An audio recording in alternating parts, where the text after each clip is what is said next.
those who don't know you, who are you? So I am a RE/MAX broker in South Mississauga, but I'm what they call a broker brat, where I grew up as a RE/MAX broker's child. So I've done every job in the brokerage, from filing to front desk to delivering flyers, sort of done it all. But my brother and I and my husband had an opportunity a couple of years ago, 7 years ago, I guess, to leave our dad's brokerage and buy one of his colleagues out. So we've been running our own brokerage for 7 years now, and it has been a ton of fun differentiating ourselves from our dad's brokerage, but we're still very, very much involved. So it's this neat, relationship that. There's a whole bunch of neat relationships that have come out of it. We're from when you were born, was your dad already like a RE/MAX owner, or did he get into real estate after? So my dad was one of the people who brought the RE/MAX concept to Ontario. Yeah. So he was one of the original 3 partners in RE/MAX in Ontario and Atlantic Canada, and that happened when I was 18 months old. Okay. He was already selling. He was already selling, and my grandpa was selling at the time. My dad got in first, and then got my grandfather in. So I'm sort of the 3rd generation. The 4th generation's in. Yeah.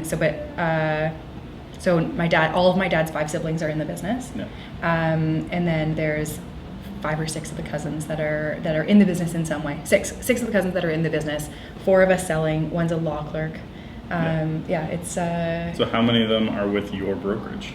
Or just my brother and I and my husband. That's it? Yeah, everyone else is still with dad's brokerage, and then there's one cousin who lives up in Barrie, so he's with the brokerage up there. So you can't recruit them over and try and... That would be, we like to maintain the good friendships within the family. It's family though. Family first, yeah. But it's actually been really interesting working with family all these years, and I think we're a pretty good example of a group that can work well together. Like the Gilmours play together. Like we play together a ton, and we work together all the time, and it's kind of been amazing. Yes, there's been times where there's a little bit of tension here and there, but it's always been family first, and I love you more than I love the business, and what's right for the group has usually been the route that's taken. So it's been a wonderful experience in that way, So you're at your dad's, and the opportunity came up to buy here. Yeah. And so you and your brother jumped over. Like what? And you talked about you made a lot of changes. Like, so what were you looking to change from what you saw at your dad's brokerage to what you wanted to implement that was different? Okay, so Ryan and I were on the management table at my dad's office from a very young age. I was the broker of record there the minute RICO allowed you to not be the owner and broker of record at the same time. It's a really big ship. Like dad's office is run between, so dad's office is RE/MAX specialist, so all the 3434 numbers in Mississauga and Brampton and all that. Mississauga, Brampton, Caledon. It's a big ship. So if Ryan and I would come to the table with an idea, it was often too cumbersome to make a shift. And I feel like they've changed that. They're making changes more swiftly now. Yeah. And they also have a really great management team. So there wasn't as much room for us to excel, and to feel like we were making a great contribution, and feel like we were doing all that we could. And Dad's 65 and he still owns it. So we wanted to own something that was ours, where we were building our own nest egg and not just be, the little chicks in the nest waiting for daddy to give the money. We were in our early 30s and we wanted to bust it now, work really hard, and be able to make our own legacy and our own money. And we didn't want to, it was almost like a silver spoon removal process. Yeah. You know what I mean? I know that feeling. It's just like when I got out of university, I got offered a job with my dad's company. Right. And literally the office was my dad, my brother, and me. Wow. That was we had one woman who came in 2 days a week to do accounting and bookkeeping type of stuff, but otherwise it was just the 3 of us running the office side. And it definitely got to that point where I was like, I do need to separate and show that I can do it, because I also had, and it ended up being in line with what the salary was for someone in that position. Right. But it felt like I graduated university, between the perks and everything would have been equivalent of $90,000 a year. Right. At 22. Which happened to me too, right? I don't know that I deserve it, so I have to prove that I actually was worth it. Right. Part of why I left. So when I had a great opportunity to start selling these condo towns when I first got into the business and worked with two of my dad's awesome like long-term agents. But I made over $100,000 my first year. And so then how do you replace that elsewhere? You know, like my dad kind of conned me into this business saying, because I had a overseas boyfriend at the time, and I wanted to be able to travel, and I didn't want to do real estate. I had seen enough realtors over my years answering their phone calls at the office that I was like, I don't want that. They're crazy. But then, you know, you make the great money, you have the travel schedule, and it's pretty darn hard to replace. And now I'm just like, this is the best career on the planet, and like, don't tell anyone. But except for those who want to join your brokerage. Except for those who want to join my brokerage, yeah. Don't tell anyone else. But like, it's the best career on the planet. I mean, you not much education involved, and as long as you're as long as you can provide some systems and you're really great with human beings, you can do great at this business.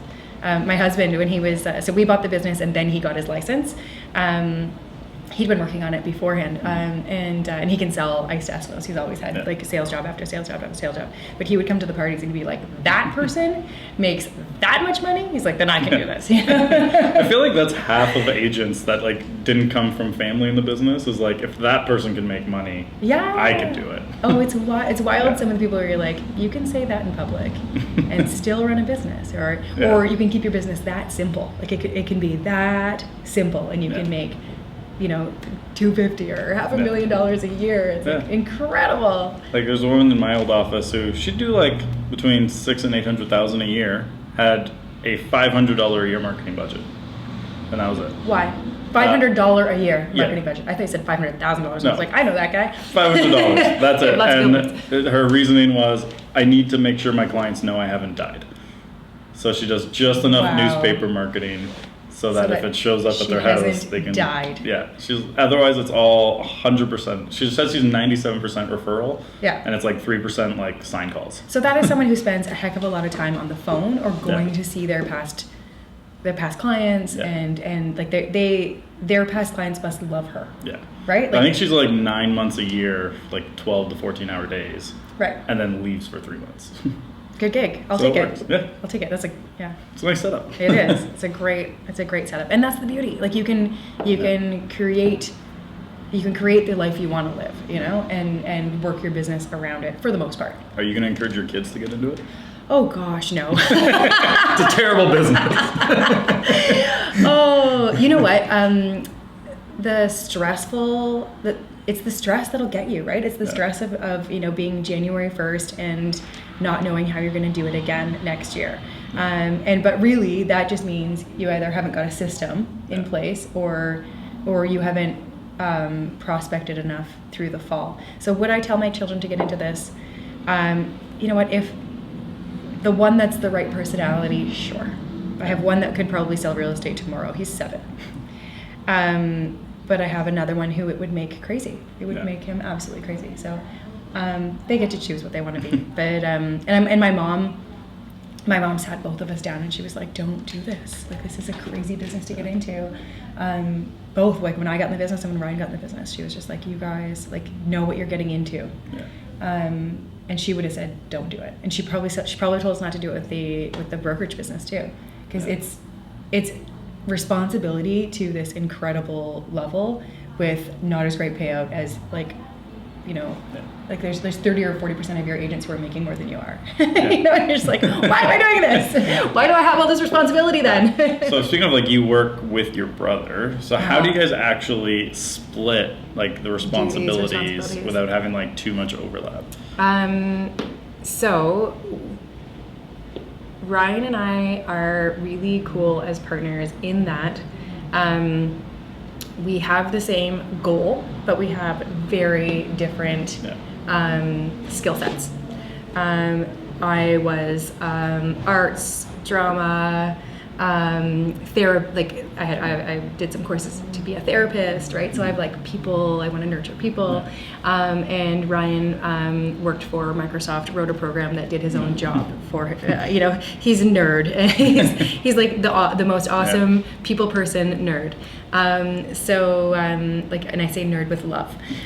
So he does anything that has to do with technology, systems, like we just did a huge transition, moving our trust accounts over from one bank to another bank. Yeah. He handled all that. It It's was like not heart fun. and mind.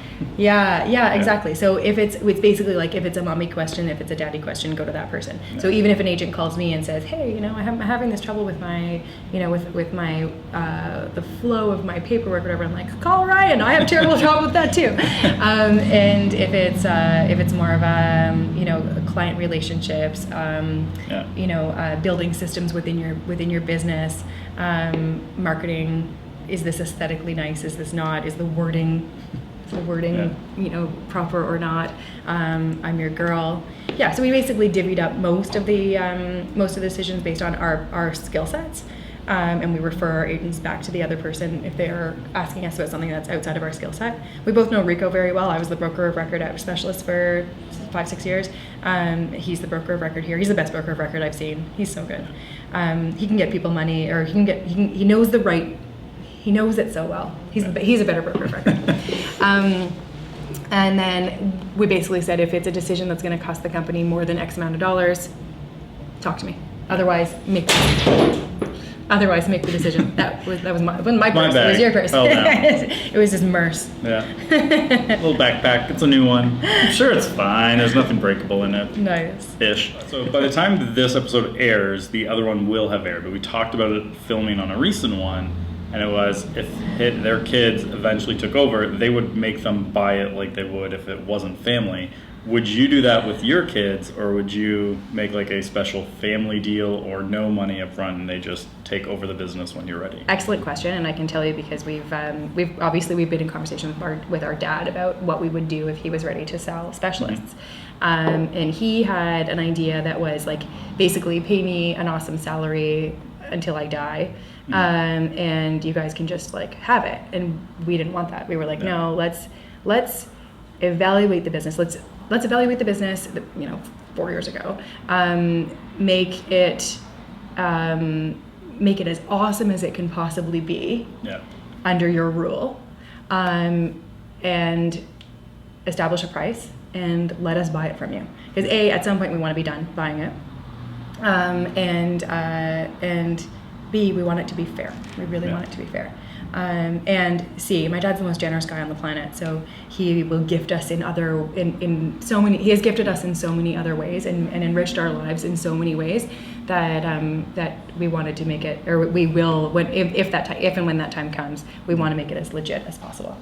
So would we create the same thing with our kids? Probably, because we truly want them to understand the value of a dollar. Like they are, at this point, my big ones are 7 and 8, almost 9, and it's a struggle to teach them the value of a dollar when they're kids who, their birthday comes and they get showered with presents and the grandparents give them, cash, and they've got like, they have too much access to money and stuff. They're too privileged. Yeah, so they need to figure out the value of a dollar. So we're actually, like, Jeff and I are consciously putting systems in place so that our kids have their own, we're doing the little allowance and do the stuff around the house. Like, don't let the nanny put your clothes away. Like, there are some things around the house that you need to learn how to do, so that you can be a functioning human when you grow up. Go to university and know how to take care of yourself. Exactly. Yeah. And to understand money management. Like my little guy came to me today and said, what was he talking about? Oh, I asked him about camp. There's like 2 weeks left in the summer. Do you want to do a camp? And he said, you know what, Mommy? I think you've spent enough money this year or this summer on camp. Yeah. So really what he's saying is, I don't want to have to do that camp. Like, you haven't found the right camp yet. But this little salesperson said, Mommy, I don't think you guys have spent enough money. Yeah. It's a good thing, because that's the one who's going to sell real estate. This is the one who's like 100%. This is happening. He's already a salesperson. So.